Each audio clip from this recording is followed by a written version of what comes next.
O Partido Socialista convocou esta conferência de imprensa para falarmos do orçamento ratificativo que foi aprovado com os votos da maioria, PSD-CDS, na Assembleia da República na passada sexta-feira. Ora, pela análise que nós fazemos desse orçamento ratificativo, trata-se de mais um documento, tal como aconteceu com o orçamento para 2013, irrealista, que não dá uma resposta adequada aos problemas do país, dos portugueses e da nossa economia e que não passa de mais um nado morto, porque todos nós sabemos que mais cedo ou mais tarde o Governo será forçado a apresentar um segundo orçamento ratificativo para atingir, de facto, os objetivos pretendidos. Ora, com este orçamento ratificativo, o que o Governo da República está a fazer é ou a iludir-se a si próprio ou então a procurar iludir os portugueses com orçamentos enganadores que, tal como disse, não dão uma resposta adequada aos reais problemas dos portugueses e da nossa economia e, pior do que isso, vai reforçar as políticas de direita e as suas consequências nefastas para a economia e para as famílias. E dou alguns exemplos. Este orçamento ratificativo, tal como o próprio orçamento de 2013, reforça o rancor desta maioria PSD-CDS em relação ao Tribunal Constitucional.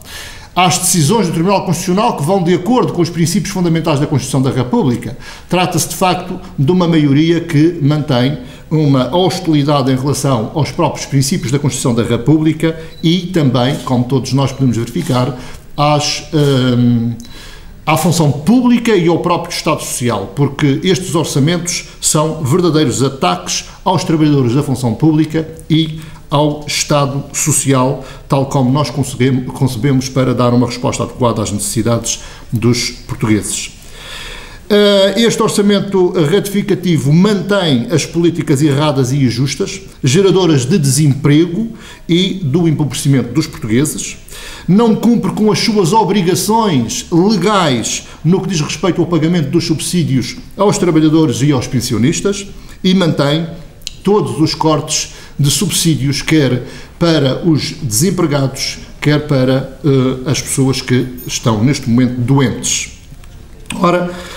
é caso para observarmos que, apesar das críticas de muitos dirigentes, até mesmo deputados na Assembleia da República, da maioria PSD-CDS, com particular destaque para os deputados eleitos pela região autónoma da Madeira, a esta política orçamental do Governo, o que é facto é que esses mesmos deputados, a maioria, todos os deputados da maioria, votaram a favor destas políticas que constam no orçamento ratificativo. Ou seja, não vale a pena andarem com lágrimas de crocodilo, tentando enganar as pessoas, o eleitorado, dizendo que estão com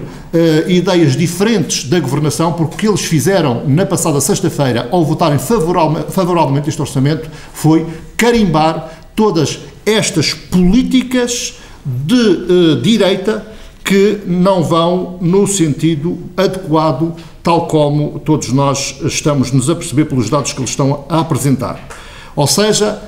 a maioria na passada sexta-feira votou contra a baixa do IVA, que é tão pretendida para animar a nossa economia, o IVA nomeadamente na restauração para 13%, votou contra o pagamento dos subsídios de férias aos trabalhadores e pensionistas, votou contra a reposição dos apoios aos desempregados e votou contra a reposição dos apoios sociais, nomeadamente os apoios à doença, como todos nós desejamos que sejam feitos e que foram propostas dos partidos da oposição na Assembleia da República. Por isso, para terminar, quero dizer que, infelizmente, o PSD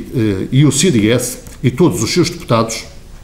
incluindo, como disse, os deputados eleitos pela Madeira, votaram a favor deste orçamento ratificativo, reforçando as políticas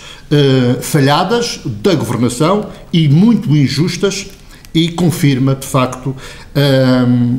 a vontade desta maioria em prosseguir os seus ataques ao Estado Social e à função pública em Portugal.